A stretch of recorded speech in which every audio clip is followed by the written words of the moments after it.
Hello, Clay Addicts. This is Maddie from Mud Clay Studio, working remotely from my kitchen. Today I'm going to show you how to make our next project in the curbside clay series, which will be pinch pots. Each project is $35 and you can choose your glaze color, which is orange, yellow, apple green, grape, and pink. You can return to glaze for $15 once restrictions are lifted. Please let us know when you're going to drop off your projects and allow 3 weeks for firing.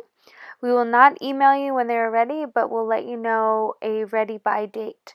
I will be posting new projects in the coming days and weeks straight from my kitchen. Keep in mind, once you start working with the clay, you have limited time to rework it. Do not put this clay in your oven and do not paint it. Your project must return to Mud Clay Studio to be fired in our kilns. All clay washes out of your clothes and is food safe. Post your creations on any social media platform using hashtag MudClayStudioNJ, and we will be entering you into a raffle to win a free walk-in hand building session. All right, let's get started. Alright, hello everybody. This is the next project in our curbside clay series at Mud Clay Studio. I'm going to show you guys how to make a pinch pot today. I already have a sample here ready to go to kind of show you some things that you can do, and I have some other samples. Again, pinch pot is a very basic form of hand building. It's creating a basic bowl, and you can kind of alter it any way you like. So that is a pinch pot. This is a pinch pot turned on its side, so then it turned into a fish. We have our monster here, which was inspiration for this other project, turned on its side. I have a pinch pot here that grew a face. And I think that's it. So we also are going to need a couple other things I want to share with you. These are our glaze colors. When you guys drop off your pieces, you're going to tell us what glazes you would like. Things around the house that I am also going to be using. I have a sponge for smoothing and also a wooden spoon that I found for smoothing. We have some different textures that you guys can also press into your clay. I have my lace doily and some bubble wrap, which will create a really awesome texture. I'll show you that in a second. This was from our recycling. That was from a random bin of supplies. Also a dirty paintbrush, which is going to be used for the slip. And here are some tools that you guys are going to be using as we keep moving on. We have our utensil kit. It's a little worse for the wear at this point. And my pencil. This is used for drawing into the clay. Okay, so let's get started. So we're going to move our little monster out of the way. Perfect, so we have a nice workspace. All right, so first things first, you want to take a ball of clay. And everybody, when I say take it and turn it into a ball of clay, everybody does this. All right, I want you to use your palm of your hand and you want to smack the clay. Smack the clay, smack the clay. And also, see how my table's shaking? You want to lift your elbows off the table as you're doing this. All right, so I have my snowball. All right, so now what I'm going to do is I'm putting it in my left hand, taking my right thumb, and I'm going to press it into the center of the clay. So then it turns into almost a lollipop on my hand. All right, so these 4 fingers, this is where the pinching comes in. I'm taking my clay and I'm pinching the clay and turning the clay. Pinching the clay, turning the clay. Pinching the clay, turning the clay. So you're just going to pinch and turn, pinch and turn. Now the other thing you can start doing is if it's wide enough, you can take both hands, kind of pinch the clay. You can also take your thumb and drag it up the sides. And you're just pinching and turning. And then you can also drag and turn. If your clay piece is big enough, you can also make a fist and put it on the inside and then smack the clay. I love doing this. So then your hand's on the inside, and this helps get the clay from the bottom out to the sides. Again, you want to make your clay about the width of your pinky, about 1/4 of an inch thick, and just keep pinching and turning, pinching and turning. You can also start taking your clay and kind of rolling it on the table or whatever surface you're working on. And I know what I'm gonna do.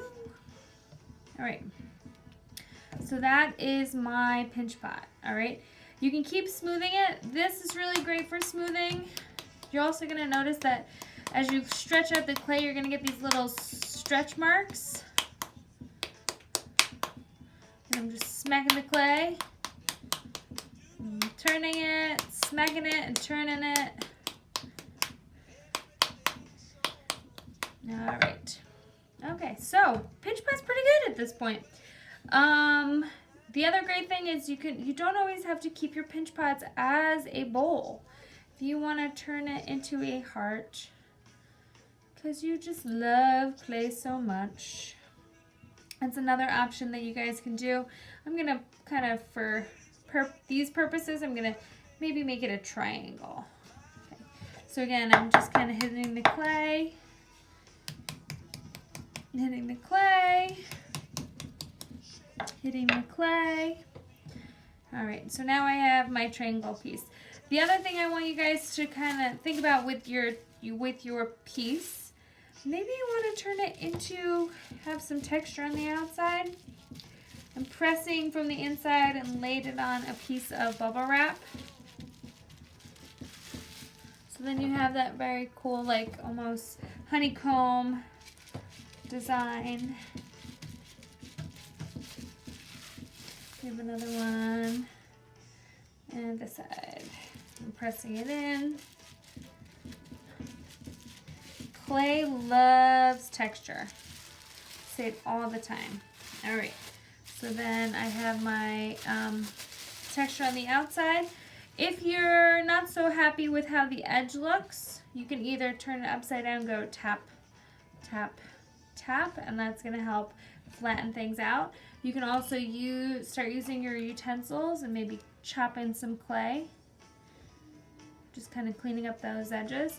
If you do make something that's more of an animal or has some type of arm on it, keep in mind we don't want the pieces too far away from your project itself.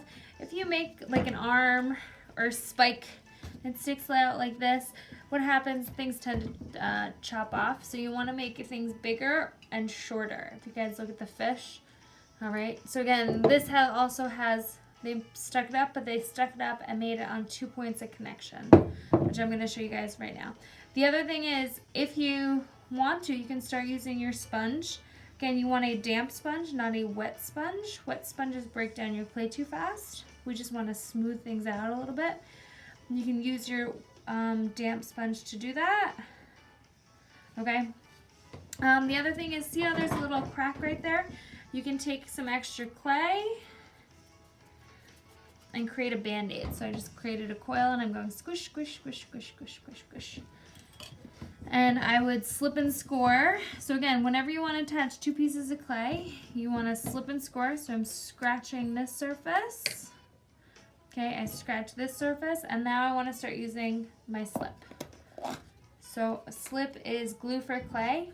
So whenever you're slipping and scoring, think of brick and mortar, think of, here, we'll actually put this on the inside now that I'm thinking. Think of Legos, think of Velcro. You want to lock those two pieces together. You guys can kind of see how my piece looks. Again, you can always smooth it out. Sponges or spoons are really good for smoothing as we go. Okay, so that band-aid looks pretty good, and it's definitely on there because I slipped and scored. If you do not slip and score, things will fall off. All right, so that is my triangle bowl. Pretty basic, but again, you guys can add whatever you want to it. You can add a coil or a long skinny piece of clay. If this was a mug, we can add it to the side of your piece. We can add coils to the top. You can add coils going across. I kind of like that this looks like a piece of cheese right now. All of our clay is food safe, dishwasher safe, microwave, so just keep that in mind too as you guys keep going. You can add decorative swirls to the side. You can even make a little duck or something that you want to put in the middle. Because I'm making a piece of cheese, I'm going to put a mouse in the inside. So again, I have my body, I have my head.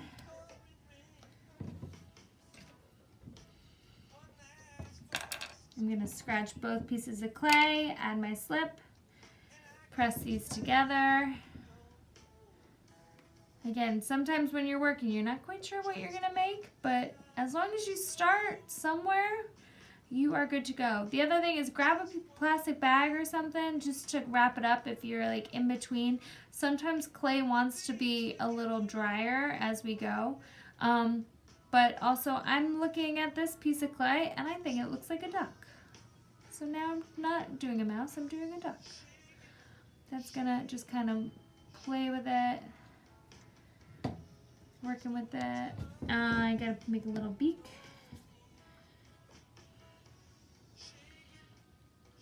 Again, slip and score everything. Everything. And my slip, just dip it in. And then I'm gonna add this guy to the bottom of my cheese triangle. All right, so I'm gonna stop here, but I want you guys to keep working, trying to keep making things. The great thing about clay is you can squish it and do it again a couple times. Once it gets too dry, then we gotta rehydrate it, so bring it back into mud and we'll help you out with that. If you guys have any other questions, please email us at clay@madisonmud.com. Thank you and have a great day and be well.